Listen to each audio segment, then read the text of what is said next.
And I want to apologize of my accent, my terrible accent in English. Okay, so we'll do it.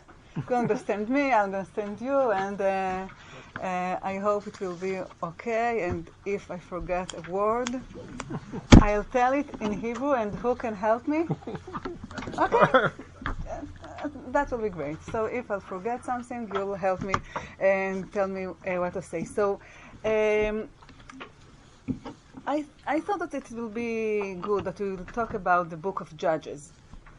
Okay, it's the Book of Judges. It's a really big book, but I think that it's a very interesting book because it's not a regular book. It's did you ever read some of the book, some of the stories of the book? Yes. So it's about Israel that came to their land after Sefer Yoshua, right? That they only they did all the wars, and okay, now they sit and they want to build their nation, and the story tells us that every time there is one leader that came, make the things okay, and then gone, right? Gone with the wind. And it was a terrible period again, and then another leader. But if we look on the leaders, it became worse and worse. I mean, we start with Ehud ben Gira. He's okay. I mean, he have a plan, and they believe in God, and they say God will help us. And okay, really great leader. And the story that comes later, it's about Yael, Sisra, and Barak, right? And Dvorah, the prophet. So we have three leaders, Dvorah, Yael, and Barak. Dvorah, the prophet, she is a spiritual leader, okay? And Barak is from the army. And Yael, she's not even a Jew. I don't know. I mean, she helps us, but so three leaders, not only one. Okay. And then there is the biggest judge in the book. It's Gideon. It's in the middle of the book. We have two stories before him and two stories after him. Okay, so Ehud ben Gera, Dvorah, Yael, and Barak, and then Gideon. And he started good. I mean, he was really a good guy. He said, I don't want to be the leader, please. God will help us. And my children want to be the leaders because only God is the leader and I'm not a king. And he's doing well. But then the book tells us that in the end of his life, he started to behave like a king. He made to himself a stew, and he wanted his children to be leaders also. So we start to hear the problems, and then we have the two leaders that I can't call them leaders. I mean, it's Iftach. Iftach, you know Iftach, okay? And he has a problem with his daughter, right? That's the most important story about him. And then Shimshon. I mean, he's not a leader. He's an individual. I mean, he's doing everything all alone. And he has a story with a Philistine woman, right? And well, he's not a role model for anything and for anyone, and he's very lonely. I mean, he's doing everything by himself. He's lonely from his nation, from his family, and even from the human being. I mean, he is strange. He's very strong and he looks different, and I don't know. We can't talk about him. He's very strange man, and he has a poetic soul, when he saw the lion and the honey, he think about a riddle and about a poem. All the time, is very interesting, right? So we started with Ehud and we finished with Shimshon, and well, it's become worse and worse, and colorful leaders, colorful judges. And I want to say something about the frame of the book, about the editor, who started this book with a story and ended it with a story, and to see what we can say about this frame. So the book of Judges started with the story of Achsa. Achsa, the daughter of Kalev. We will read it, this story. And this story is already told us in Joshua. And the editor, I don't know why, we will try to explain it, retell it in the opening of this book. And it looks very strange because it's not such a big story. I mean, it's a very little story. Why you have to retell it after you already told us in Joshua that it's the same story, okay? So let's read this story. You have it in your papers. It's source 1, okay? That's in the first chapter of Judges. That's the story that's opening this book. Okay, so someone wants to read in English the story? I'll read it. Okay. And Judah went to the Canaanites and dwelt in Hebron. Now the name of Hebron formerly had been Kiriath Arba. They smote Sheshai and Ahiman and Talmai. And from there he went to the inhabitants of Debir. Now the name of Debir formerly had been Kiriath Sefer. And Caleb said, He that shall smite Kiriath Sefer and capture it, to him will I give Achsha, my daughter, for a wife. And Othniel, the son of Kenaz, Caleb's younger brother, captured it, and he gave him Achsah, his daughter, for a wife. And it was when she came to him that she persuaded him to ask her father the field. And she leaned on the donkey. Caleb said to her, What is wanting to you? She said to him, Give me a blessing, for you have given me dry land, and you should give me springs of water. And Caleb gave her the upper springs and the lower springs. Thank you. Okay. Not such an important story to tell it and retell it, right? So let's see. First of all, I think that we have here 2 stories. I mean, from verse 10 till the end of verse 13, we have the story about the man, okay? Othniel is the active, and Achsa is an object that her father moved her from him, right, to her husband, and it's about war and occupation and enemy and battle, right? The regular his story, right? History, it's his story. That's the regular history. We came, we are strong, and we did it, and we won the woman. Mm-hmm. Okay. But I don't want to sound so negative about it. It's a very good story because he tells us, he presents an ideal marriages between the family. That's good. That's very good. And it's not such terrible that the father wants to marry his daughter to a member of the family. I mean, it's not that he treated like an object, and no, it's very good. The father wants a good chatan to his daughter, and he gave her a good Othniel. It's very good, and it's against what we can see in the book of Judges later, that there is struggles and conflicts between the tribes. I mean, the whole tribe is working together, and they have a mission, and they do what they need to do. That's a good story that in the book of Judges we will miss it. We will miss that kind of stories, okay?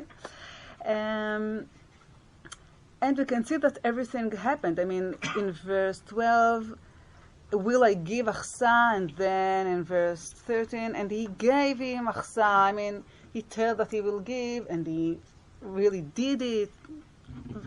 Wonderful. But the story could have ended in the end of the verse 13. I mean, he gave him achsa, his daughter, for a wife. That's the end of the story. Beautiful story. And then we have another story about achsa. Right? In verse 14, we started another story. And now it's really another story. Achsa is the subject. She is very active.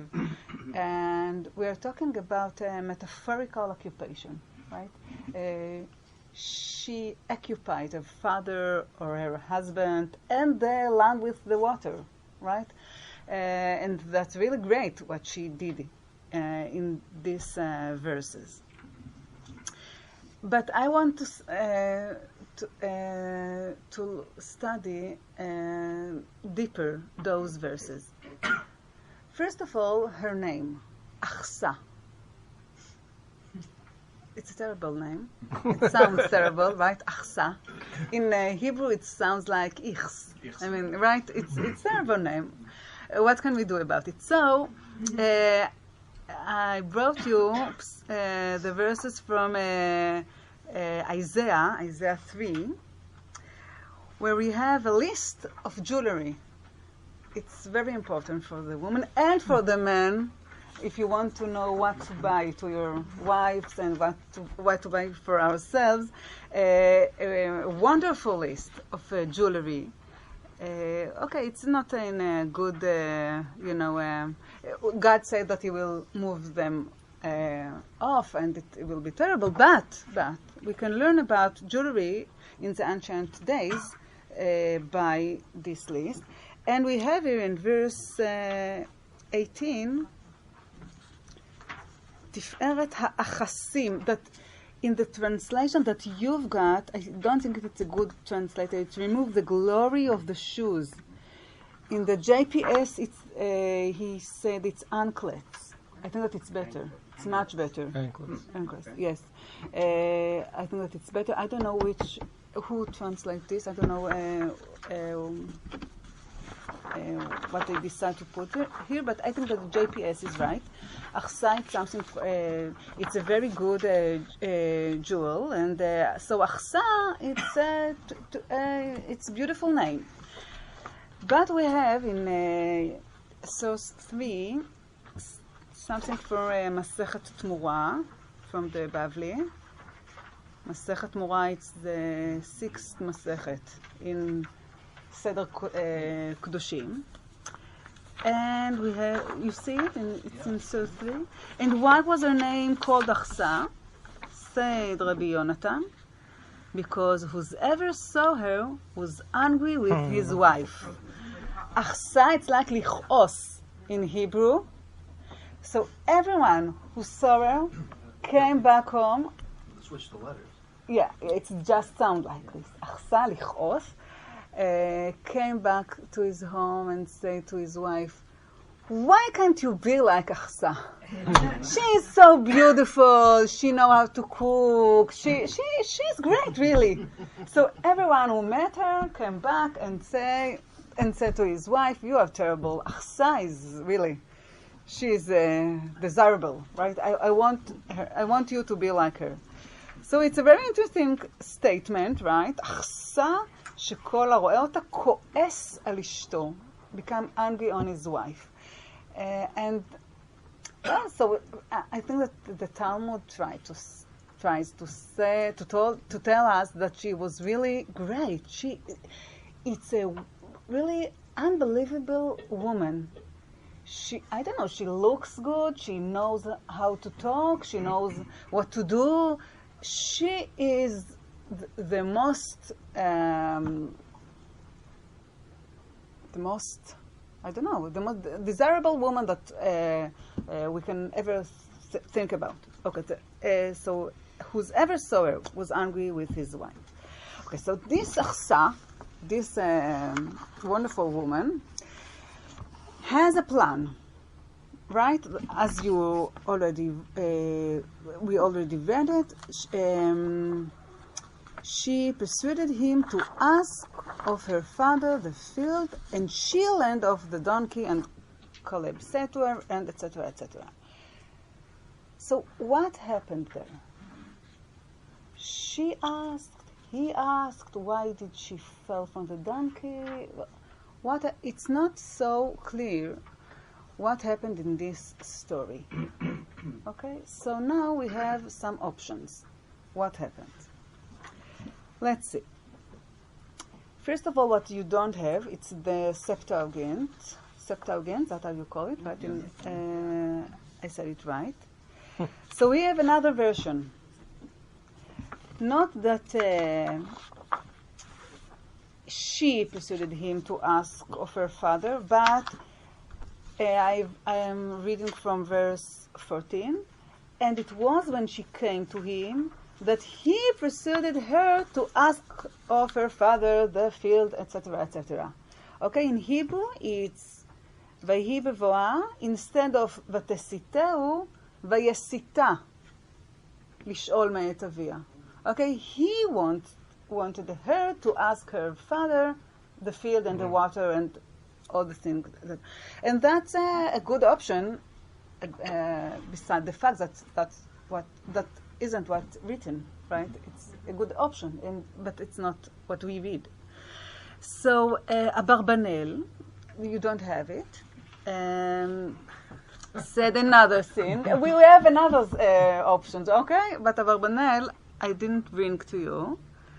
He said that Achsa asking Othniel that he will give her the permission to ask her father. And that's working good in the verse. Okay, let's see. And it was when she came, it's all about verse 14. And it was when she came to him, to his father, to her father, that she persuaded him, her husband, to ask, that she will ask, okay, for her father the field. And that's what she did. She learned of the donkey, and Caleb said to her, and she asked, okay, so it's working really well in the verse that she persuaded Othniel that he will permit her to ask her father. Okay. Now we have Radak. That's you have Radak. Okay, Radak, Rabbi David Kimchi. And he said like this. It's in source 4, right? Okay. ותסיתהו, I will translate it. הסיתה בעלה לשאול מאת אביה השדה. She asked her husband to ask from her father the field. ולא רצה הוא לשאול, but he didn't want to. וכשראתה כן, when she saw that she failed, ותצנח מעל החמור, כלומר הפילה עצה מעל החמור שתערוכת עליו. So she asked him, but then she saw that she had no other choice. He didn't want to do it. So she said, okay, you don't want to do it, but we have to have water. We can't live without water. I will ask him. Okay, I have no other choice. I will do it. I saw another option that she asked Othniel, and he agreed. But when they came in front of the father, he became speechless. I mean, he couldn't talk. Because he's the little brother. Yeah, and it was a shame. Maybe the little brother, maybe the nephew, right? It's his uncle, it's big right. Uncle. And they said, all right. Little brother's job. Yeah, it's embarrassing me, and I am ashamed to do it. So he didn't talk. And Achsa gave him no, talk, and he didn't do it. So she came to the front of the stage, and she said, okay, dear father, we need water, and etc., etc. So Anyway, it was her plan, and she asked her husband, and they agree or disagree, and he didn't do it anyway, and she did what they ought to do. Okay. Now we have Ralbag in source 5, and they have another option. That will be the last option. והנה זכר שהסיתה אחסה את בעלה לשאול מאת אביה השדה. Okay, she asked her husband, ask my father the field. Okay, and he did it. וכשנתנו לה, and we saw that her father gave her the field, הוסיפה היא לשאול גולות מים. She said to her father, oh, you know what, but we need water. Thank you for the field, but now we need water. Okay, so it's also, she had a plan, and she said to her husband something to ask her father, but then she asked the water. Okay, so anyway, I think that in what option that we will decide that it's better, it's a successful woman, right? She influenced her husband and her father, and she knows what to do, and she have a long thinking, right? She knows what will help them in the future, and she did it great. I mean, her father wants to help her and ask her and give her whatever she wants to, right? Okay. Now, I think that it's not by accident that it's the woman that asks water, that asks, life, fertility. We can see it in many stories that woman and water are the same. It's very connected. And I like what I saw in Lillian Klein. I think that you have it in source 8. Source 8, and here what she wrote. Achsa may also be asking for the blessing only women can realize, the blessing of life, of birth. In asking for water for the land Caleb has given her, Achsa is likening herself to the land, a place for planting seed. Caleb has given both Achsa and land, both places for planting seed. To Caleb, it's a mistake. It should be Otniel, but I wrote it like this because in the article she wrote to Caleb, so that's what she wrote. But I think that it's a mistake. To Otniel in marriage. Now, Achsa asks, give me the necessary water of life to permit seeds to grow. Okay? That's very beautiful. Achsa, the woman, wants fertility. She wants, she is not a spoiled woman. She knows the conditions she needs for growing and for living. And she asks her father the field and the water. Okay, so what we have here, it's an ideal story about father who caring about his daughter, and about daughter that has name, and she can do things and plan things, and she can talk, and everyone care about her, and that's beautiful story to open this horrible book, right? I mean, we will never meet again that kind of stories in the book of Judges. But what we will read now, it's in Hebrew, I can say in a sharp transition, ma'avar chad. There is a phrase like this in English, ma'avar chad. In Hebrew, it's very important because in every news, you have to start with terror and wars, and then in sharp transition to move to regular things that happened in the country. So I always think about the editor of the news. How can he do it, he or she? But that's a phrase that you always heard in the news. במעבר חד, we'll move to מעבר חד. How can you say it? Stark contrast. Stark Yeah. Wait. Oh, yeah. For a change of pace. Yeah. Right, there's Okay. Let's leave that here. You don't usually need to use it, right? Last night's story for 5 miles. Last night's It's a story. song. This is the last night's story Okay. for 5 miles. So we have in מעבר חד.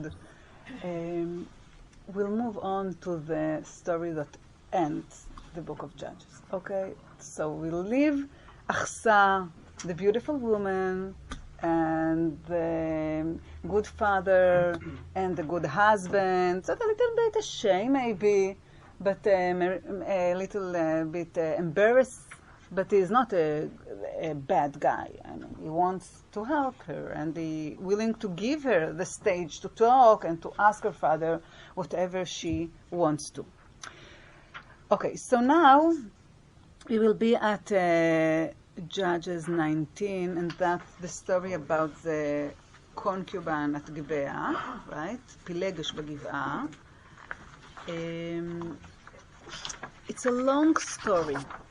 It's a really long story, but I think that we should read it.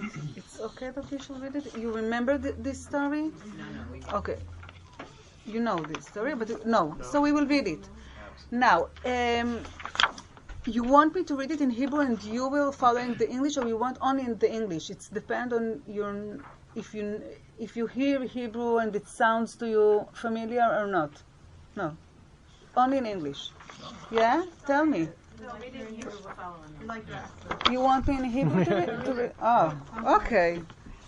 So I'll read slowly in Hebrew, and you following the English, okay? Because it's very important to, in the Bible, the author won't tell us all the feeling and everything around. He will tell the story, and we have to try to hear from the stories what happened and what the feeling and what happened to the characters. So try to think how the author build up the horrible in this story, the terrible feeling, okay? Horror. Horror. אימה. Build up the The horror. horror. Thank you. Okay. So. ויהי בימים ההם, ומלך אין בישראל. There is no king, right? ויהי איש לוי, גר בירכתי הר אפרים, ויקח לו אישה פילגש מבית לחם יהודה. פילגש is the concubine, right? ותזנה עליו פילגשו, ותלך מאיתו אל בית אביה, אל בית לחם יהודה, ותהי שם ימים 4 חודשים. I saw that in the translation there is 4 months. But ימים 4 חודשים, it could be, ימים it could be a year. So it's a year and 4 months. I'm not sure. It can be either 4 months or a year and the 4th month. But it's a long time, okay, that she stayed with her father and she ran away from her husband. ויקום אישה וילך אחריה לדבר על ליבה. Okay? It's a wonderful phrase. You have it to pursue her to return. But listen, לדבר על ליבה, to talk with her heart. Okay? We will come back to it later. לדבר על ליבה, to talk with her heart. להשיבה. ונערו עמו וצמד חמורים, ותביאהו בית אביה, ויראהו אבי הנערה, וישמח לקראתו. Okay? The father was very happy to see him. ויחזק בו חותנו אבי הנערה, וישב איתו 3 ימים, ויאכלו, וישתו, וילינו שם. Okay? Those 2 men opening the table and start to eat. 3 days. They eat and drink. I mean, they make a barbecue. I don't know. They all the time, and they eat and they're eating and drinking 3 days. They are not talking, and of course the concubine is not there. ויהי ביום הרביעי, after 3 days, that they are, yeah. So after 3 days that they are only eating and talking, ביום הרביעי, וישכימו בבוקר. ויקום ללכת, ויאמר אבי הנערה אל חתנו, סעד לבך פת לחם ואחר תלכו. Maybe you are hungry. Please stay, and we'll eat together, and then you'll go, okay? וישבו ויאכלו שניהם יחדיו. The two of them are eating again together. וישתו and drinking. ויאמר אבי הנערה אל האיש, הואל נבלין ויטב ליבך. Oh, it's darkness. Stay and sleep here and maybe tomorrow. ויקום האיש ללכת ויפצר בחותנו וישב הילד שם. Okay, so another day with eating and drinking, the two of them, and he's stayed there. וישכם בבוקר ביום החמישי, in the 5th days, ללכת. ויאמר אבי הנערה, again, סעד נא לבבך, please eat. You didn't eat anything today. ויתמהמהו עד נטות היום ויאכלו שניהם. Okay, so, ויקום האיש ללכת, הוא פילגשו ונערו. ויאמר לו חותנו אבי הנערה, הננה רפה היום לערוב, לינו נא. הנה חנות היום, לין פה ויטב לבביך, וישכמתם מחר לדרככם והלכת לאוהליך.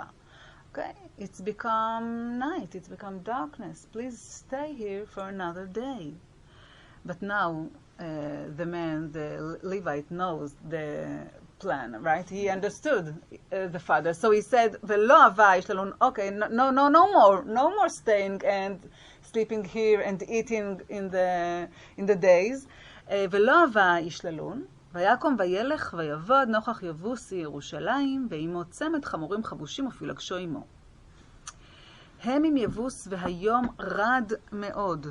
Okay? And the sun, okay, you have it, right? The sun disconnected very much, right? היום רד מאוד, it became night. ויאמר הנער אל אדוניו, לך נא ונסורה אל עיר היבוסי הזאת ונלין בה. It's not like today. You can't walk around when it's darkness. I don't know, maybe in LA you also don't walk in the street. Okay. ויאמר אליו אדוניו, לא נסור אל עיר נוחי אשר לא מבני ישראל, הנה ועברנו עד גבעה. Let's go to גבעה, it's a city of Israel. ויאמר לנערו לך ונקרבה באחד המקומות ולנו בגבעה או ברמה. ויעברו וילכו ותבוא להם השמש אצל הגבעה אשר לבנימין. Okay, the sun set. ויסור שם לבוא ללון בגבעה, ויבוא וישב ברחוב העיר, ואין איש מאסף אותם הביתה ללון. והנה איש זקן בא מן מעשה ומן השדה בערב, והאיש מהר אפרים, והוא גר בגבעה, ואנשי המקום בני ימיני. וישא עיניו וירא את האיש האורח ברחוב העיר, ויאמר האיש הזקן, אנה תלך ומאין תבוא. It's okay in the Hebrew? ויאמר אליו, עוברים אנחנו מבית לחם יהודה עד ירכתי הר אפרים, משם אנוכי, ואלך עד בית לחם יהודה, ואת בית אדוני אני הולך, ואין איש מאסף אותי הביתה. Okay, I'm here, I'm all alone, and no one asked me to come home. וגם תבן, גם מספור יש לך מורנו, וגם לחם ויין יש לי, ולאמתך, ולנער עם עבדיך, אין מחסור כל דבר. I don't need anything, just a place to sleep. ויאמר האיש הזקן, שלום לך, כל מחסורך עליי, רק ברחוב אל תלן. ויביאהו לביתו, ויבא לחמורים, וירחצו רגליהם, ויאכלו וישתו. And now we are starting. הם המיטיבים את ליבם, והנה אנשי העיר, אנשי בני בליעל, נסבו את הבית, מדבקים על הדלת, ויאמרו אל האיש בעל הבית הזקן לאמור, הוצא את האיש אשר בא אל ביתך ונדענו. Okay, Okay, to know this man is to have a sexual acting, okay, with him. In Hebrew we call it מעשה סדום, and we will reach it in a minute. In English you also call it Sodom. Okay. So they want the man. ויצא אליהם האיש בעל הבית ויאמר עליהם, אל אחי, אל תראו נא, אחרי אשר בא האיש הזה אל ביתי, אל תעשו את הנבלה הזאת. Please don't do it. So we think, okay, he wants to save him, but now he has a suggestion. Okay, הנה ביתי הבתולה, ופילגשהו, הוציאה נא אותם, וענו אותם, ועשו להם הטוב בעיניכם. ולאיש הזה לא תעשו דבר הנבלה הזאת. Okay, just not the man. Take the woman, but not the man. Don't do it. ולא אהבו האנשים לשמוע לו.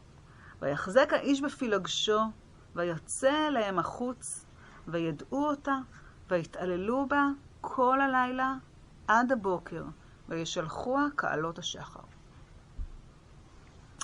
ותבוא האישה לפנות הבוקר, ותיפול פתח בית האיש אשר אדוניה שם עד האור. ויקום אדוניה בבוקר, ויפתח דלתות הבית, ויצא ללכת לדרכו. והנה האישה, פילגשו, נופלת פתח הבית, וידיה על הסף. ויאמר אליה, קומי ונלכה, ואין עונה. ויקחיה על החמור, ויקום האיש, וילך למקומו. I just want to ask you something before we are continuing to read it. What happened here? Who gave this woman to the people outside? Her husband. Who gave? Her husband. Why? In the translation, what? The host. And her master arose in the morning. No, it's in the verse. The owner of the house. 20. Yeah. Okay. So, and the man, the master of the house, went out of them and say to them, no, my brother, here's my virgin daughter, I will bring them out now. The husband, It's the husband because it says Vayachazek ha'ish b'filagsho. The man took his concubine. concubine. But the man, okay, I didn't want to listen to him, and the man, so, you see, Well, does no. this mean his? It could mean his. I mean, the man. The- He took his concubine. Yeah, well, yeah. It's a little Okay. ambiguous in the pronouns. Okay. it's exactly Okay. It's exactly ambivalent. That's exactly the word. Okay, in Hebrew, we can't decide who did it. Her husband, the master of her, or the old man, the master of the house. Because ולא אהבו האנשים לשמוע לו, and they didn't listen to him, it's to the old man, right? But the man didn't want to listen to him, it's to the old man. And then, ויחזק האיש בפילגשו.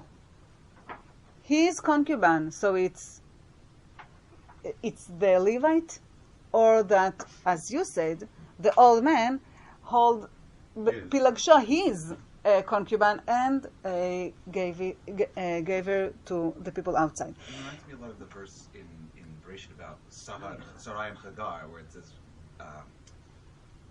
be'eneha. You know, it says that she was lessened in her eyes, and you don't know whose eyes, Right. whose eyes it was, Right. and you don't know who the she is.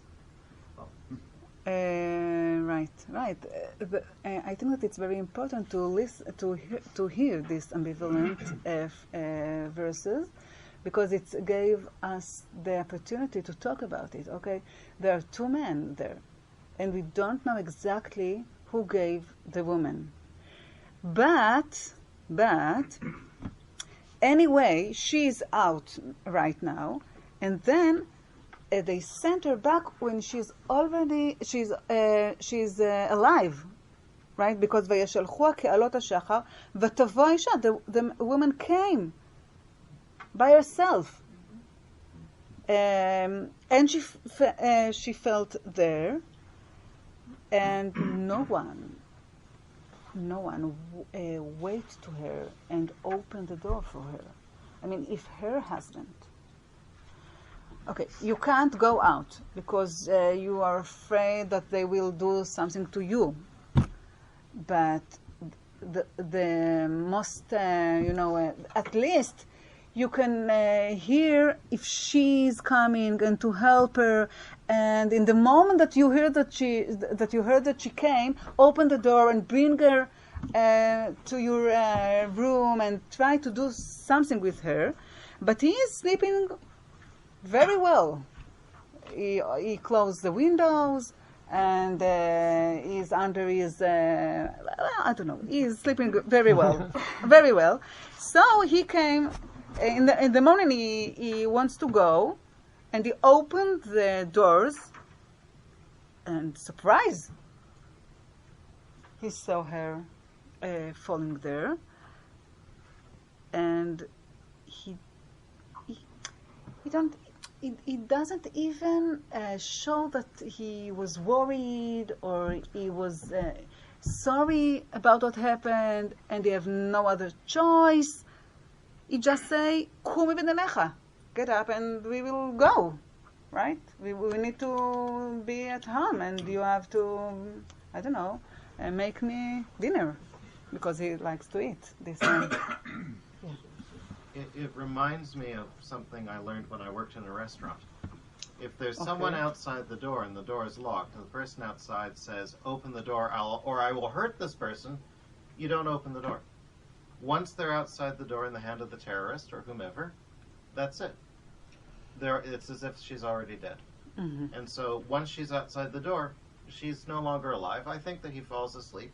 He assumes she's dead. He's surprised to see her. He wasn't expecting to see anything. He says, "Okay, get up, fine, you're dead." Okay. But I think that once she's out the door, he's not expecting anything back.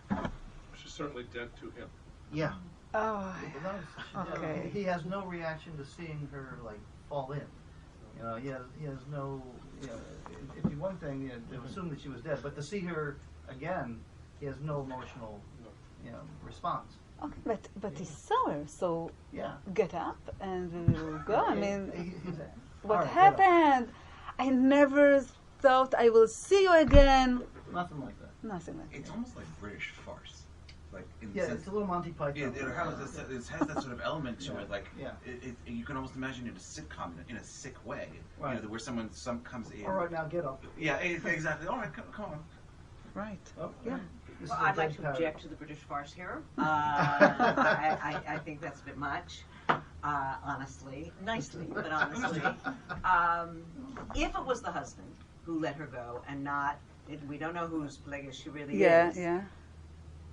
Once he did it, he probably thought he's done with her and embarrassed, I would think, by what he's done. Like, the ghost came back and now I have to deal with it. She's going to speak. She can't bring dishonor to me. And so then he does what he does. Mm-hmm. But that total disrespect, she has not only become an object and a package at that doorstep, but it's a package who could bring shame to him. And we all know that it's all about Yeah. It's beautiful because in the next chapter, when he said to all of Israel what happened, you don't have it, but he said, they want to kill me and they tortured her. So he said they wanted to. He felt guilty, and he said, "You don't know what happened. It was a gun on my head, and I couldn't do anything, and they did what they did to her." So of course you're right. Of course you're right. But just think that we began the story with ledaber aliba, to talk with her heart, right? And then he never talked with her all over the story, and when he finally said something to her, it was too late. And it wasn't the right words, right? So the contrast between to talk with her heart and then, Kumi v'nelecha, get up and we shall go. And the silent all over the story, I think that it's terrible. She was an object. You want to say something? I was saying, he was already worried about embarrassment, though, because he waited a year and 4 months or 4 months. So he was, and why did he come back?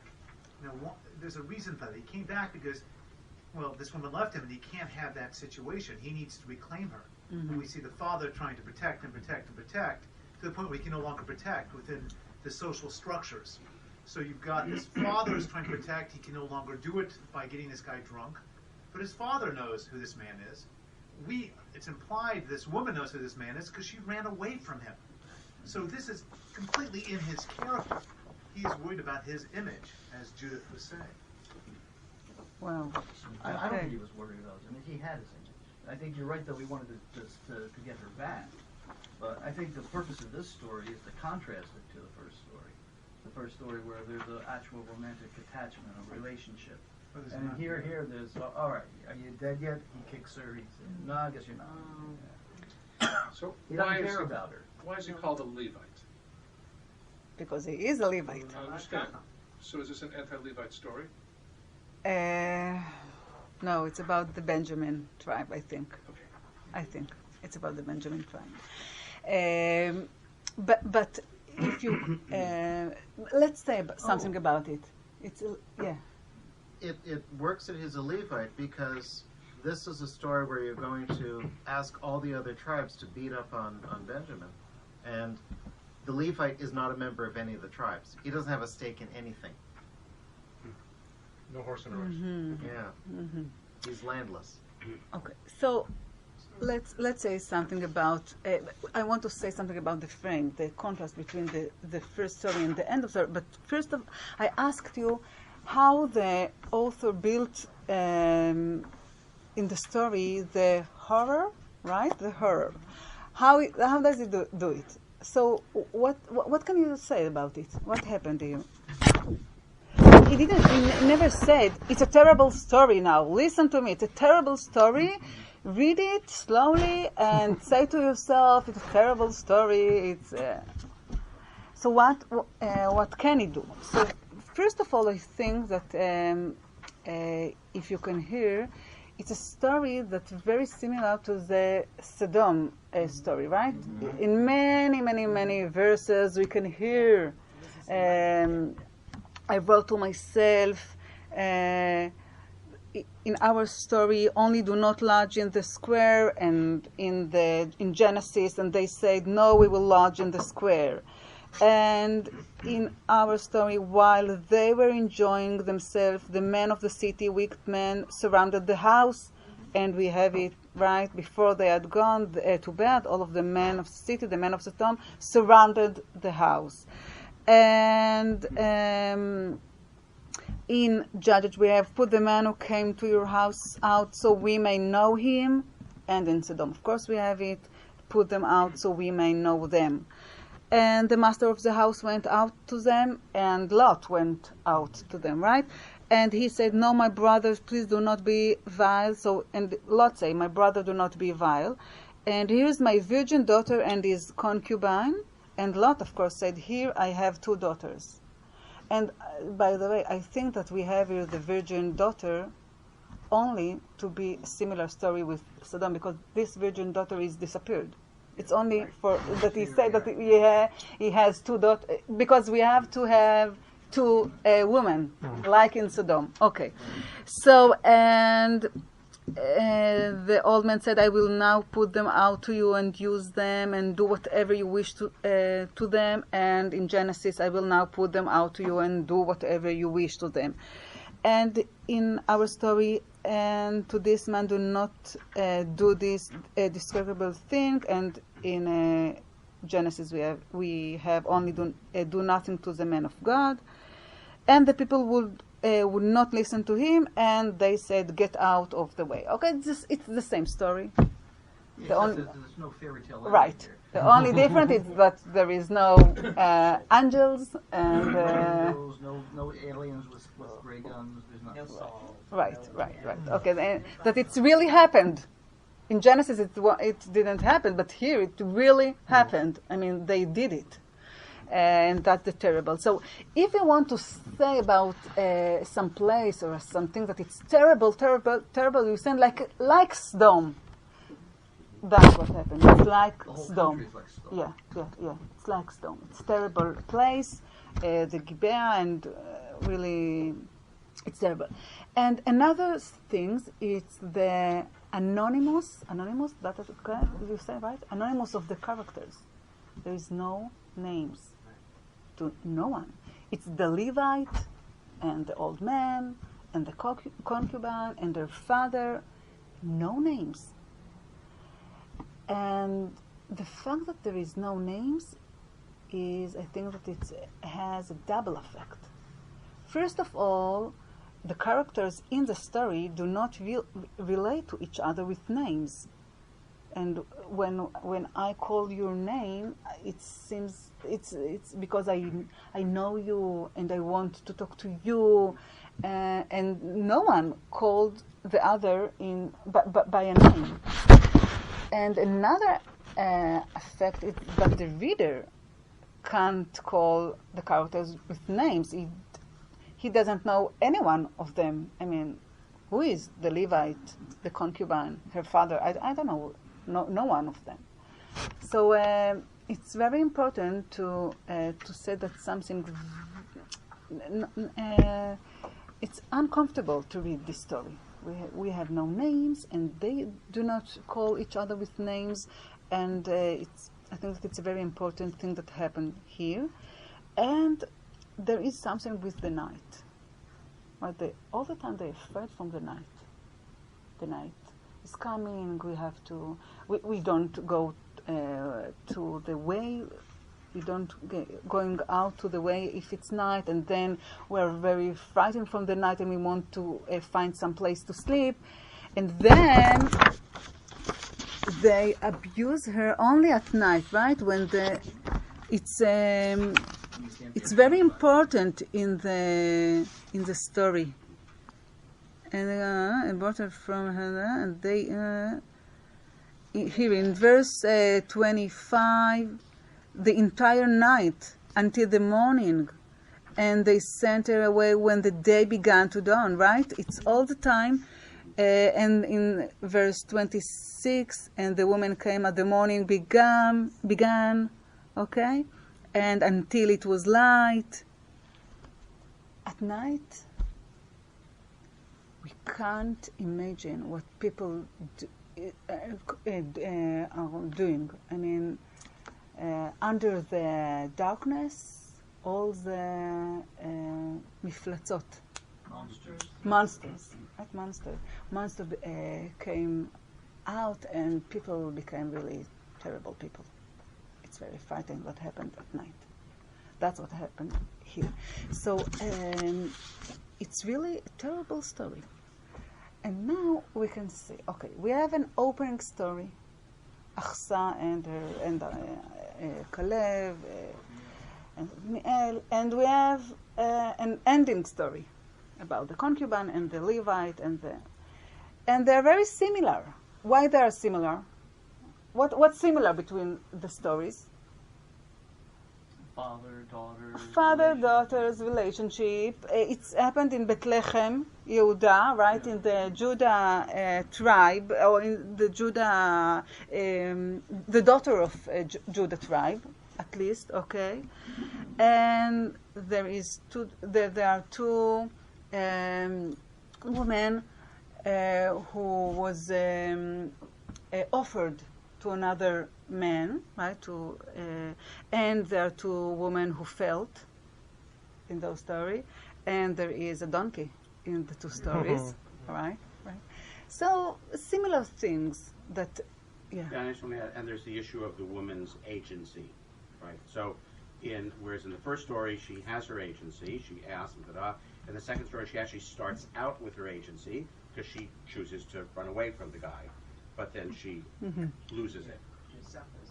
Okay, so now we are starting with the difference. It's a big difference. I mean, first of all, I want to say that there is a similar between them. It's a frame of the book, okay, and there is many connections between the stories. And now we can say, okay, but there is a mirror stories. What happened here? And now you started with the woman. And you can say, I'm sure, a lot of things that you say. Okay, if we read those stories side by side, we can say a lot of things. So what can you say about those stories? Okay, about the agency of the woman, that's right. And Well, especially as represented by her voice. In the first one, she speaks. Right. In the second one, she's silent. right, She does move. We see what her emotions are, but we never hear from her. never. No. And no one asked her, right? So, her father, your daughter came to you. She ran away from your husband. Asked her what happened. And the father feels that something happened, as you said, that he tries to protect her and to say to the Levite, stay here, because he feels something and he doesn't want them to go. But he never asked her what happened, and he never said to the Levite, listen, I won't give you my daughter, whatever you'll do, because it's dangerous, right? Okay. Abraham is missing in the second story. Abraham. Well, we have in Lot, right? Avram is Um, there, and you have this great confrontation between God and Avram. But there's no voice that says there should be justice in the world. Now, this is what it's like when you don't have a king. This is? This is what it's like when you don't have a king. The whole book of Judges is just one more story after another, just saying, and this is why you need a king. Yes, that's what's changed there. Yeah. But my question then is, so Avram, I think, is a voice of justice that's very, very important. From colleagues who are not Reform and are new, High Holy Prayer Book, they're bringing Genesis 18 as a possible Torah reading, as an option for people, and it really comes out of Hartman, right? That Abraham's confrontation with God is the voice that Hartman liked more than the voice of the Akedah. So it really comes out of that it's not going to be an optional Torah reading. My question is, so which story came first? We read about Genesis or about Achsand? Okay, so first of all, I want to say that we read it synchronically, right? Not diachronically. I can't know whose stories become first. I think that the story of the concubine is very late story. I think it's very late story, and he knows the story of Abraham, and he trying to get a relationship with him. That's what I think. Okay, so the power of the story is clearly in the comparison. You know, when you compare them and you find out what it's become. It used to be a civil society, and here now Right. look what we've got. But you do it step by step, comparing it to the Sodom and Gomorrah story, and even the first story in Judges. You know, you have horrible. and we can say that there is a name to the woman in the first story, and there is no name to no one, right? In the end of the story. Just following along that place that says of horror, there is no fertility in this story at all.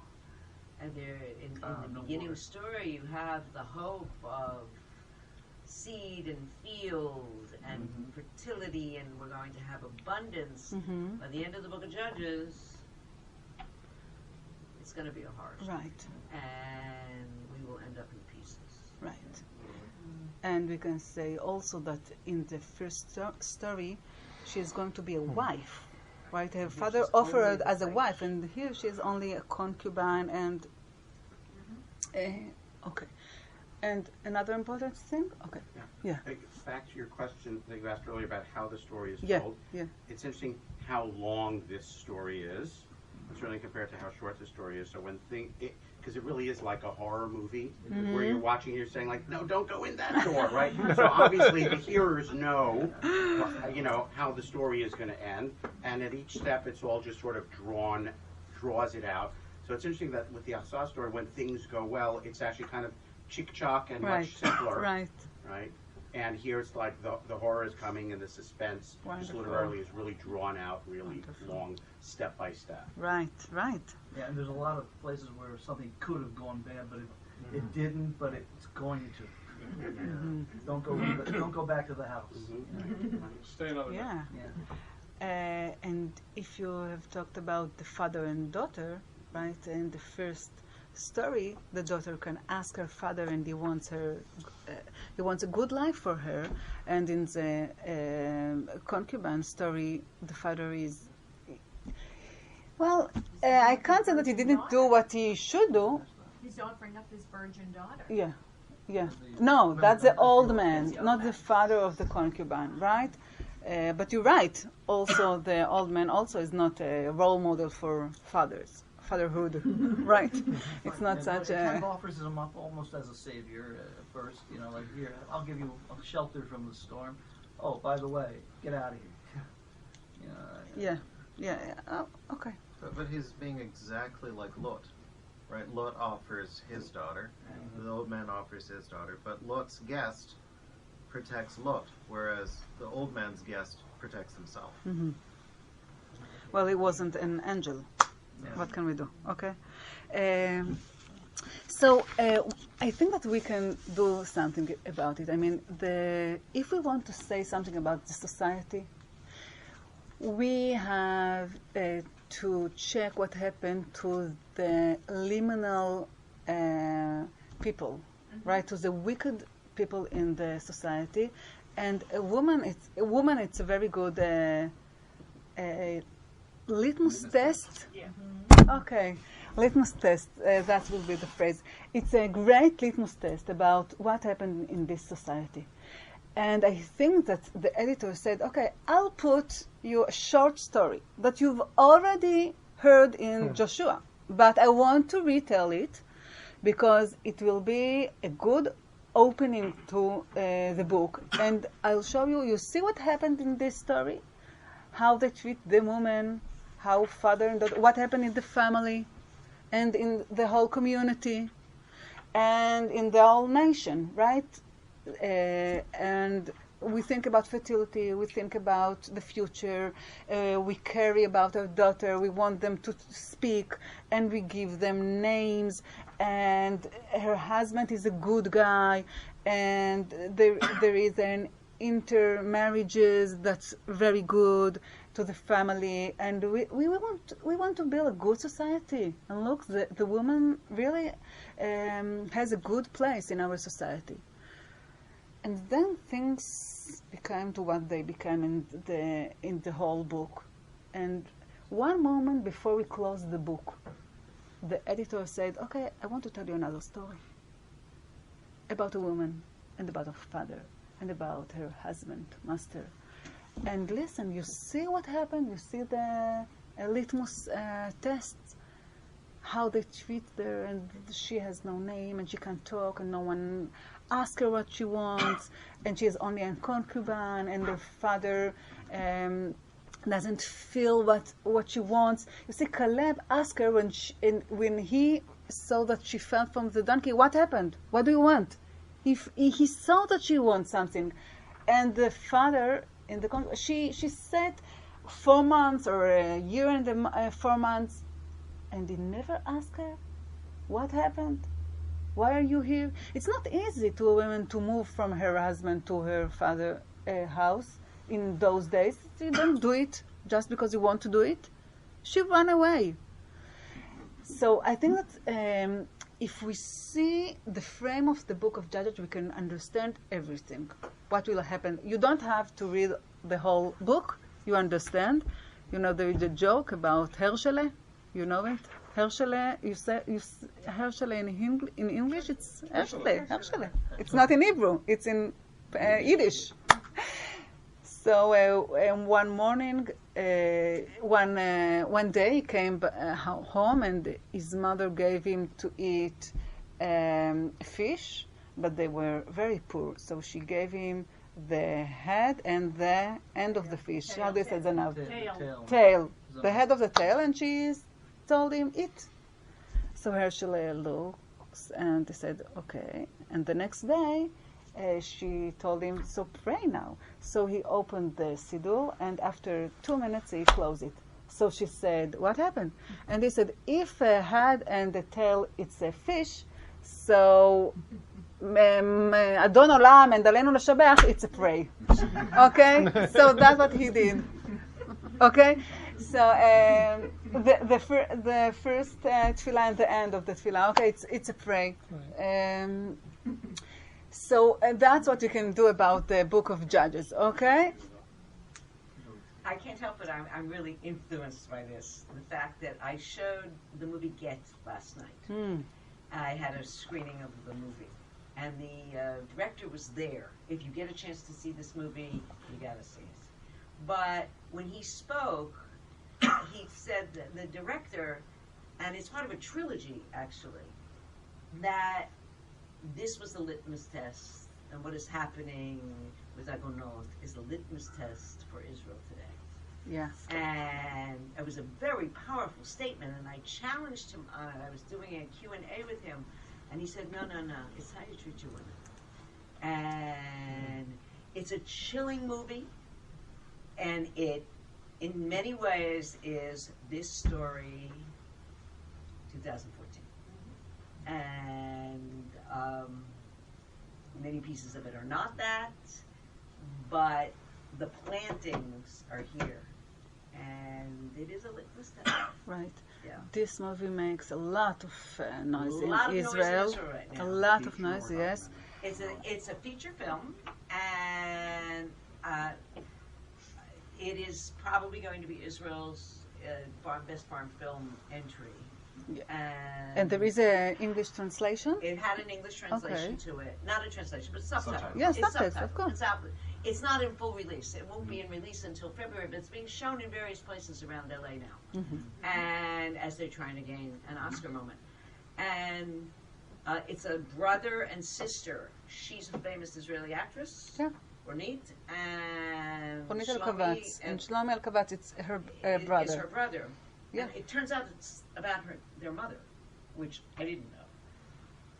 Yeah? No, I didn't know. Also. No, he said it. He said the story was based on their own mother. Oh. But having said that, I don't know whether you know, but it will be shown to the rabbinic. There's a rabbinic conference in February of the Romanim in Israel, and they are screening the movie for them, and they've agreed to see the movie, which is amazing, and really a force for social change, much like this book is a source of social change. Yeah. The Orthodox work. Yeah, No, but the Rabbanim. they already show it to the Batei Hadin Rabbanim last week, to a group from Batei Hadin Rabbanim, and it was very, I mean, everyone talked about it, that they saw it and they talked about it, and they want to make a change, some changing, yes. I don't know what will happen, but that's the power of a movie, because many people tried to get changes in those issues in Israel for many times, but now came the movie and everyone talks about it. Okay, so I think that it's a great example, because a woman is really a very good litmus test about the social, and I think that it's great that the Book of Judges, that it's so מורכב, complicated book, is already said it. He said, okay, I'll show you a little story in the beginning and a little story at the end, and you understand what happened, what is happening in this book, and you will understand that you have to make a change. You have to do something with this society, with this sick society that we have, and we have to have a king or something that will, make it better. So thank you very much. Okay. Thank you that you were very polite about my English. So.